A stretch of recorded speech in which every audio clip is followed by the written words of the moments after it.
Are you tired of the cookie-cutter approach to education that's stuck in the last century? Are you seeking a win-win situation where your family thrives, your kid's education is revolutionary, and you still get to chase your own dreams?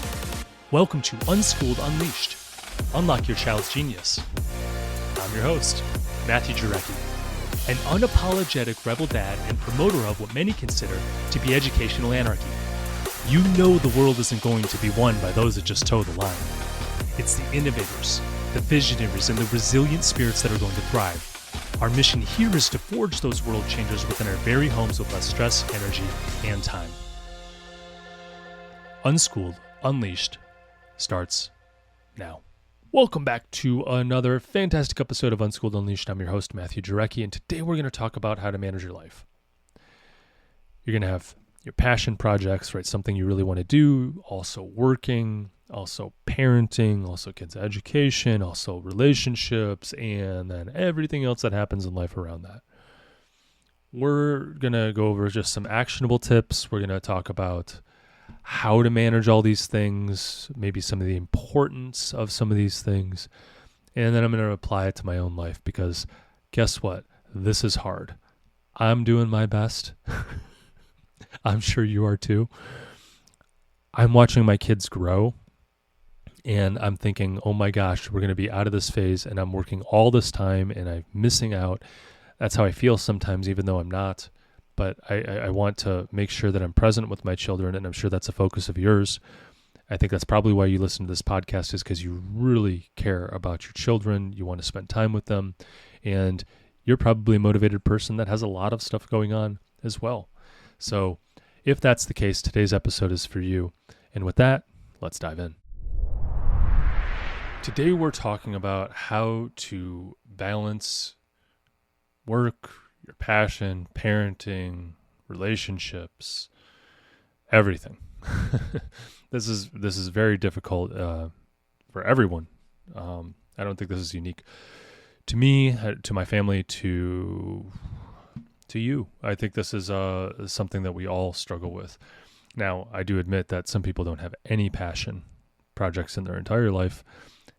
And I don't think that's healthy, but, that's the reality.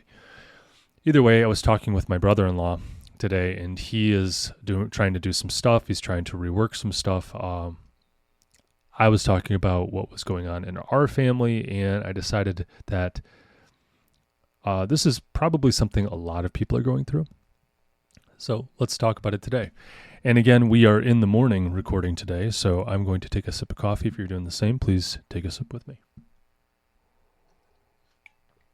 Oh boy, that's good. All right. So the introduction to all this. We need to find balance between work, chasing our dreams, staying a present parent for our kids, and it can feel impossible. We're constantly being pulled in different directions, and that's professionally, personally, everywhere as parents, especially when you have younger kids who require a lot of your attention. And you have two working parents, which is our situation, and you're doing a whole bunch of other stuff, and you have dreams and goals, and you have relationships that you would like to maintain.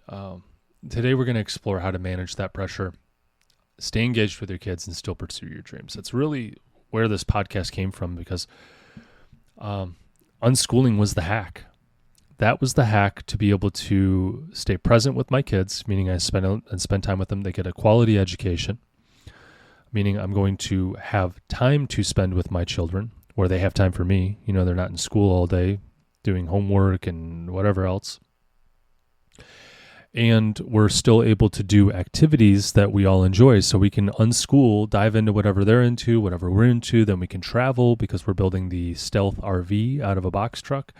And just hit the road anytime. My wife's switching to remote, hopefully soon. That's our goal if she gets a promotion, which, fingers crossed, right? And I can jump in and out of work really anywhere in the country. And, partly I'm doing my own business, and that's the goal, right? So let's start off with recognizing that we're all under pressure. There's a pressure when you have work, right? You're making money and you're dreaming. not everything needs to be related to money. You can dream about other things. For example, I have the box truck that we're converting into a stealth RV. This is something that is not related to money as far as making money. It's a passion project that I just want for our family. But it requires, funding this. So we need to work. In fact, both me and my wife are working a 9 to 5. I work in the hospital. She works at a company 3 days a week. We both work 12-hour shifts, so that's nice because we get a lot done within the day as far as like hours put in. But it takes us out for the rest of the time. So work can take over your life, right? So we alternate schedules, and I work 3 to 4 days a week a lot of times. And that means we have to stagger because we don't have consistent childcare. Although we do have some. I don't see my wife then, right? Work can take over. If you're working full-time, whether it is in a hospital or an office or running your own business, it can feel really huge, and it can consume a lot of your mental and emotional energy. And after a long day, it's very hard to have anything left for your kids when you come home, and that's where the guilt creeps in. So I often feel this, I'm not perfect. I have a podcast about this stuff, but, have I figured it all out? Absolutely not. In fact, that's one of the therapeutic things about this podcast is I can get on here and talk about it. I have to actually work things out in my head in a logical way on how I'm going to do it because I'm going to teach other people because I might be one step ahead. But I'm still learning, and oftentimes I get a little freaked out because I feel like life's slipping away. I get a little bit of guilt from pursuing my passion because it occupies some of my time that could go to other things like my children or my relationships or maybe more money to get ahead. But if you're chasing personal dreams like I am, like for example, the stealth RV, it can feel like you're stealing time away from those relationships, especially your family. And I think there's a conflict between wanting to achieve something for yourself, feel selfish, and being fully present with your kids. And that's a real thing. And you start to think, am I doing enough as a parent? The fact that you ask yourself this is probably a good indicator that you are doing something. Is it everything your kids needs? Well, maybe not. I don't know. But you can always rework it, and the fact that you are willing to go back to the drawing board to ensure you're a present parent is a good indicator that you're going to likely be successful. I think feeling overwhelmed is normal, especially in 2024. Moving into 2025, I don't think it's going to be any different. In fact, it might be worse. I don't know. I think it's easy to feel stretched too thin between work, dreams, your kids, education, just parenting, trying to have life experiences, all the relationships. It can feel never ending. And just recognizing the stress is the first step towards managing it. So we got, we're working on the box truck. This is my example that I am currently dealing with. And I'm also painting the house before winter's coming. I'm also working currently around full time every week. I'm working 24 to 48 hours right now. At least for the next couple weeks, I'm working at least 3 days a week, 3 to 4 days a week. I got to get this house painted. It was incredibly expensive to pay someone to do it. And I'm like, if I do this, I can save a lot of money as opposed to going into work and doing this. I'm not a huge fan of this mindset because I always like to think that some kind of business opportunity might bring in more. But currently right now, more work into that isn't going to pay for the house. At least as far as I can see. And maybe I'm wrong. Maybe it's a limiting belief, but starting to feel a little overwhelmed. I feel like I'm letting my kids down because I'm not able to spend as much time with their education. My wife's filling the gaps, but I'm out there scraping the house. So, gosh, what do I do? Got the box truck. I need to keep that going. All these things.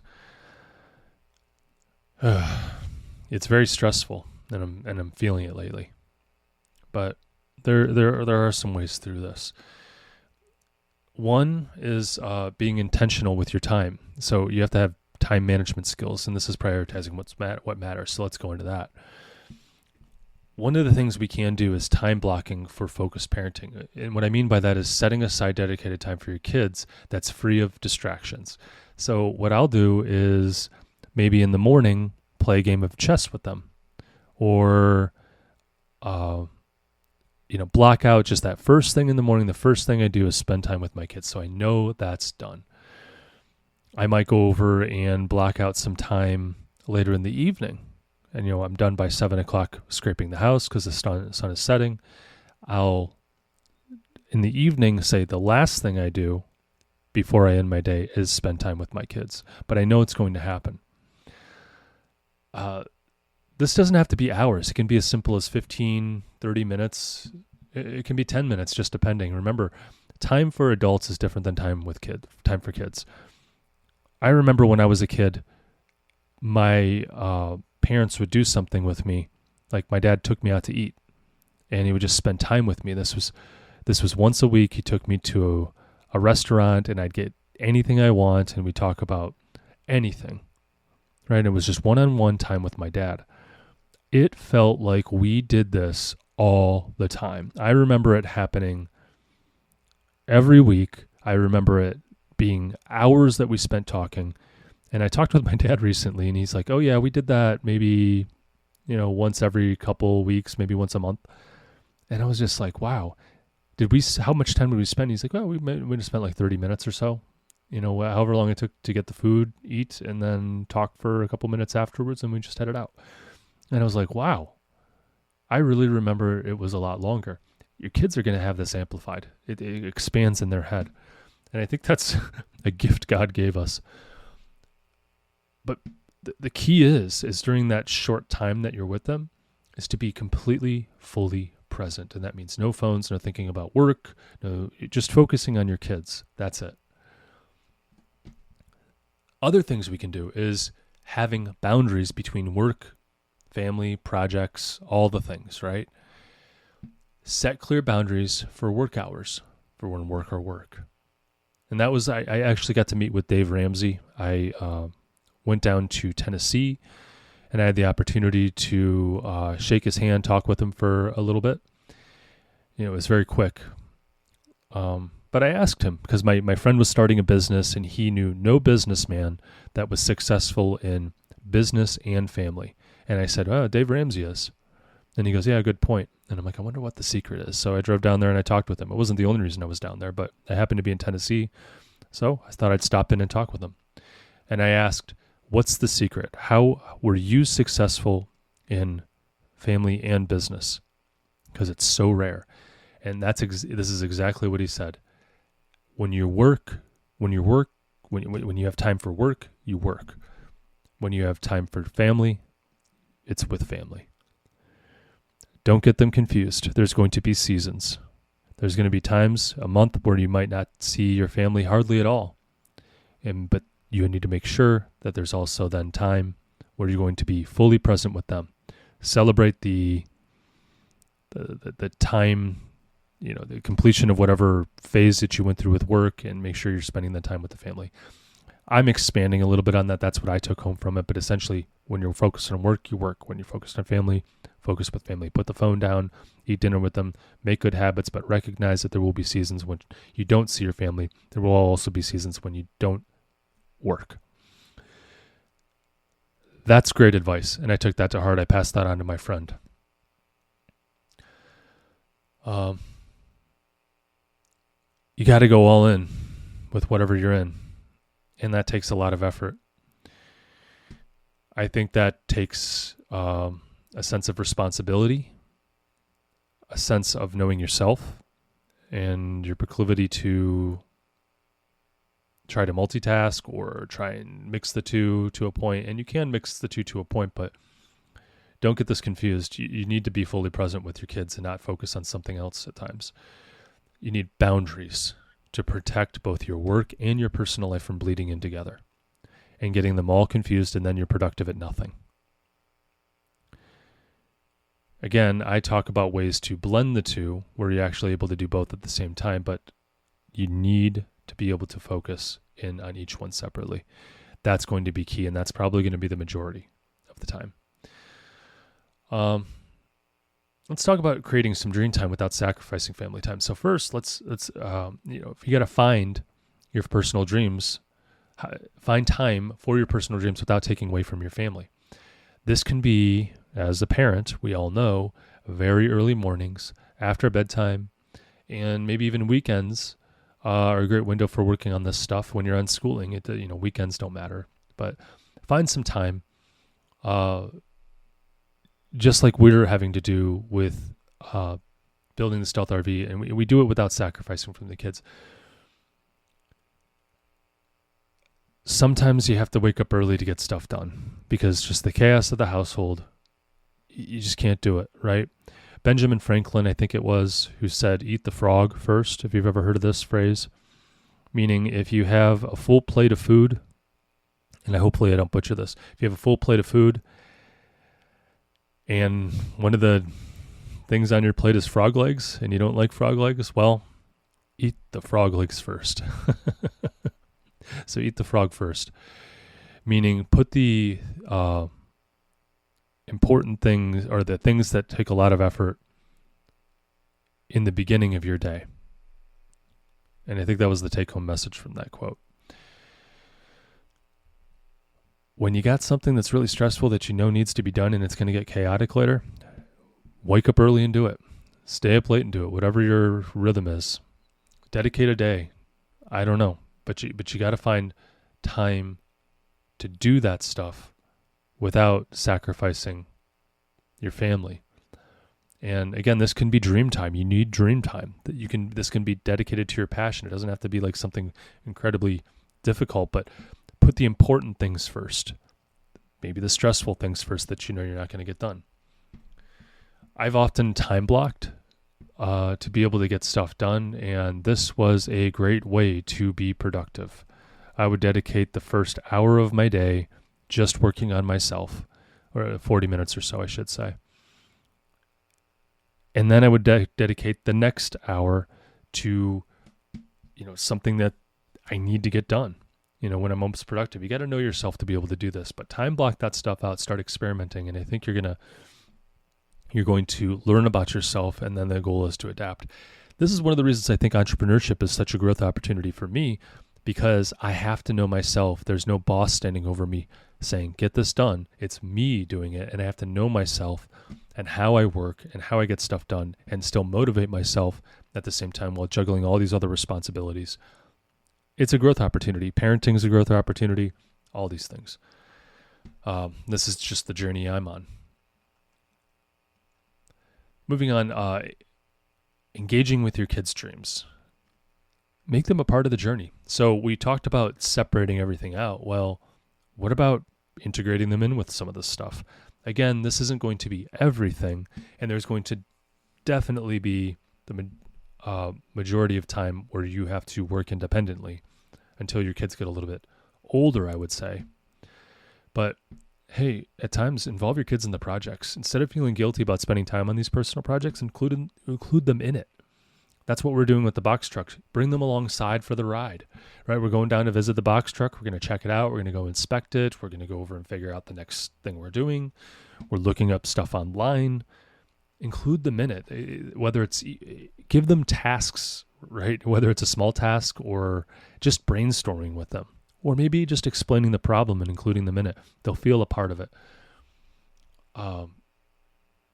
Not only does this give you more time together, but it teaches them the important skills like problem solving, creativity, resilience, all these things. Talk about your struggles with it and how hard it is, because they need that model to see that it's worth pushing through, that this is worth it.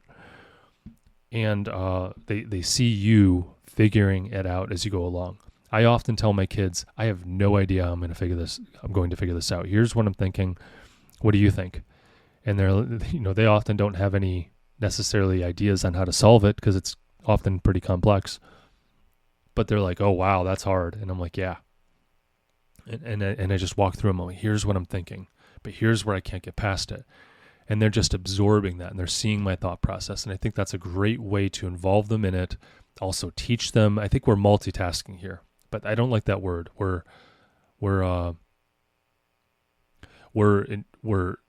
teaching multiple lessons and getting multiple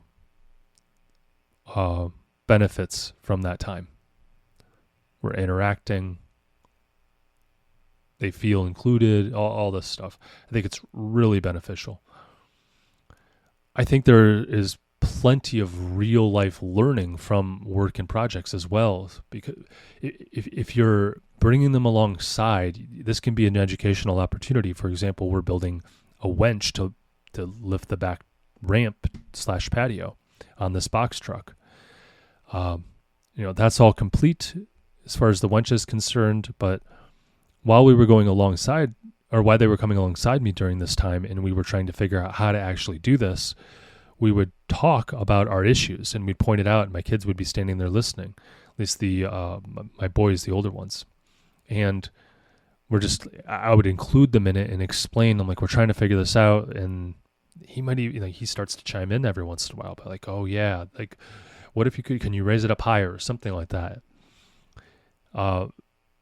This gets them involved with the at least in my example, got them involved in the mechanics, the engineering. I include them in talking about the math behind it, like maybe the budgeting or, figuring out the air conditioning, how many BTUs I need. And we're talking about these real world skills that they see math is valuable. They see some of the math that I'm actually doing. These are all very practical skills that aren't always taught in school, but can be taught in your unschooling world. Kids absorb lessons through participation, so make sure you're including them in these projects with like hands-on stuff. It's real learning. They're going to thrive in these types of environments if you continue to include them in this. It also teaches them to chase their own dreams. When your kids see you balancing work and chasing your own passion, they see how to pursue their own dreams while managing responsibilities, and they know it's not going to be easy. So they're going to be able to make better decisions than probably me, because I didn't see that modeled for me as a kid. Some things, like we went on vacations, and my dad did start his own business, which wasn't necessarily a passion for him, but we did have some things, and that was good for me to see, and it actually inspired me to do the same thing. In fact, it was the trips across our country from Cleveland to California and back that inspired me to want to do that with my children. And while these trips only lasted a couple weeks, it literally changed my life and my whole perspective. I got to see the country. I got to interact with the people. It was fun family time. And we got to do stuff that we wanted that were important to us. And I think that encouraging your children to participate in that dream is going to teach them how to pursue their own dreams while managing those responsibilities. It's all about showing your hard work to them and the persistence on how it pays off. Moving on, staying present in parenting. So we're going to talk about the importance of this connection. So we talk about these, spending extended periods of time with them, maybe bringing them alongside on a project, but it's not necessarily the quantity of time that matters, but the quality of time that matters. You don't need to spend hours. Again, it's maybe 15 minutes, 20 minutes, 30 minutes, undistracted, whether it's playing a game, reading a book, or even going for a walk or whatever it is, right? But listen and be attentive when they do talk to you. And this is just going to be those little things, right? When they come to you and they talk, actively listen to your kids. Give them your full focus. You're going to be tempted to stay on that computer and figure out whatever you're working on. Okay? But when they talk to you, put your phone down, close your laptop, show them that what they say matters. That's going to go a long way. Simple questions like, hey, what was the best part of your day today? Shows them that you care. Tell me more about that. These are conversation starters or extenders that create those deeper conversations. We ate dinner as a family for the first time, and I don't even know. It's embarrassing to say, but it's been months. It has been so busy. when you work 12s, you get home after dinner. And me and my wife have been alternating our schedules, and we might have one day a week to eat as a family, but that one day a week is usually the time where me and my wife choose to eat out. And that's a big deal where we just spend time together, and we just haven't put the focus in on that. So yesterday we were both home, and we said, let's eat together as a family. So my wife cooked up some steaks, some good veggies, and we just sat there and talked. And I relived a whole bunch of my old Army experiences because my wife is currently right now running a marathon, and we got to talk about she's doing more than I've ever done as far as running, even in the military. But I got to talk about some cool things and really talk about some of my legacy stories that I'm beginning to realize exist in my military career. But anyways, I mean, these little things like asking, I brought my kids in to the conversation because when we were talking about my wife running 26 point whatever miles or however long a marathon is, I can't remember. I'm like, wow, the furthest I've ever run consecutively was a half marathon. And they're like, wow. They're like, what's the hardest run you've ever done, Dad? And I told them about it, and that was part of my military career. And I happened to make the Armed Forces Network, which is, we call it AFN in the military, which is the military news broadcast on all military bases. I actually made the news for getting they followed me, a film crew followed me, and I got a badge, a very prestigious badge for the infantry called the Expert Infantryman's Badge. And I made the centerfold of our, what is it called? Our base magazine. My leadership running off a life-size picture of me doing something. I can't remember when I was testing for it. And I finished number 1 in this ruck march. I had to do like all this stuff, and I wasn't even training for it. I just jumped in last minute, but it's one of those legacy things. And there were so many life lessons. My kids had so many questions about it. And it was really cool to talk about it because I forgot how big of a deal that was to me and how hard it was and how much just stress. It was no sleep. It was studying. It was a lot of physical activity. I lost a lot of toenails and my feet were bloody from some of the stuff that I was doing. And, talking about that tenacity that I had and some of the strategies that I had and my mindset, I think it meant a lot to the kids, and they were just like really interested in that. But we wouldn't have had that if we didn't take that time to just sit there and talk with them. And we just let the conversation go. And I thought that was pretty cool. I think there's something really good about habits, right? The habit of daily check-ins, just talking with your kids. Make sure you have those times, whether it's early in the morning, late at night before bed, at dinner time, but just checking in, maybe throughout the day. Make it a habit to just ask them how they're feeling, what they're thinking about, what's been on their mind. Just kind of probing questions. These little check-ins create that strong emotional bond that shows your kids that they're a priority even when life gets busy. And you're creating that lifelong bond. I mean, if you don't include them when they're young and show them that you're interested in their life and they're used to telling you about their life, they're not going to do it when they're a teenager. Again, I don't have kids that are teens yet, but I can tell you, having been a teen, that's not how this works. So even when I'm outside scraping the house, because that's what I'm doing right now, my kids, when they come out, I encourage them to come over and say hi, check out what I'm doing. They seem interested, right? When they're taking out the dog. And I just ask them what they're doing, and we do those little check-ins, and that's really good. Moving on, I think there's also, it's important to have self-care, to stay balanced, right? You can't pour out of an empty cup. So if you're running on empty, you can't fully show up. Get your sleep, prioritize self-care, exercise, reading something that's inspirational or fulfilling or life-giving. Just taking a few minutes to mentally recharge might be helpful, whether it's meditating or going for a walk or something like that. Create your own space. Block out time for hobbies and rest. Don't feel guilty about taking time for yourself. It's not selfish. It's necessary.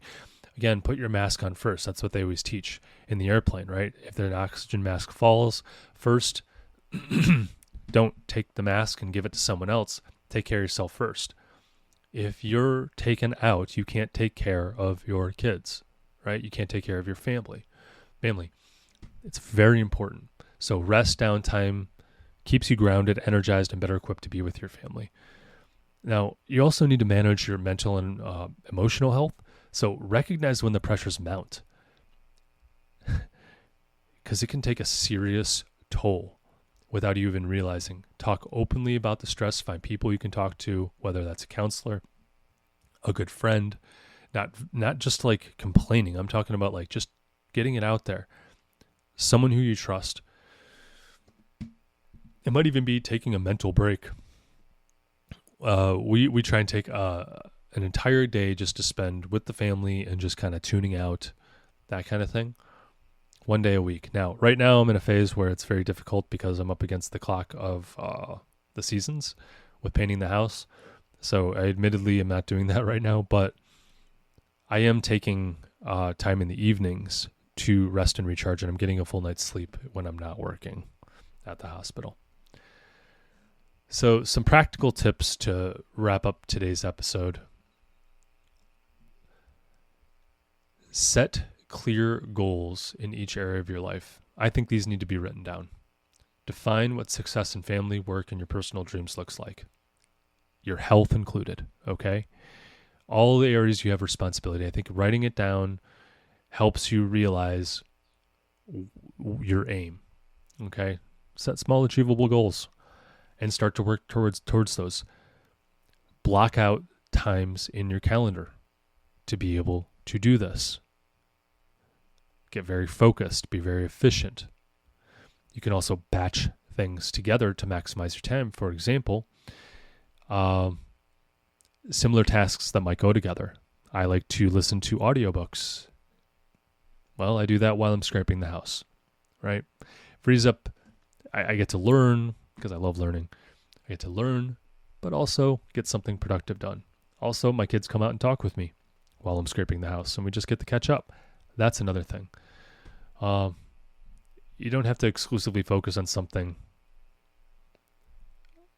100% when you can, when they're, some things can go together very easily without just taking away from either activity. Create no work zones while you're at home. Work's off limits. Family dinners, maybe weekends, maybe trips, maybe it's time in the mornings. I don't know, but you got to have those boundaries to make sure you're fully present with your kids when they need you most. Reflect and adjust regularly. This is the mornings for me. I often think about this stuff. Flexibility is key. Parenting isn't a one-size-fits-all, and times change. So definitely go back to the drawing board like I have to continually do.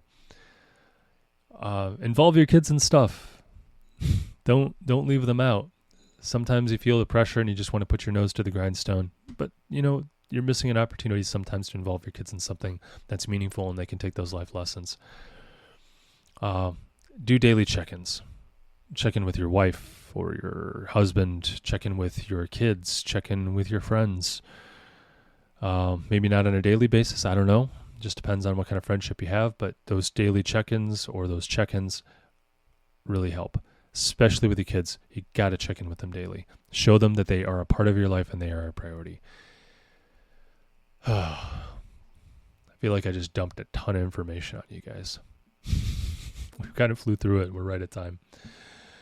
So with that, I'm going to end today's episode. So stay curious, stay unschooled, and stay away from the algebra nightmares. I'll catch you in the next episode. So here's where we roll up our sleeves and bring out the big guns. If you support our mission, then please leave a review. On Unschooled Unleashed, we are talking about using a radical approach to education in today's world, and the more 5-star reviews we have, the more people will feel comfortable with the ideas, strategies, and principles we discuss. It gives legitimacy to our message, and the podcast's algorithm prioritizes us so we can reach more people. You may even have your 5-star review read on our podcast.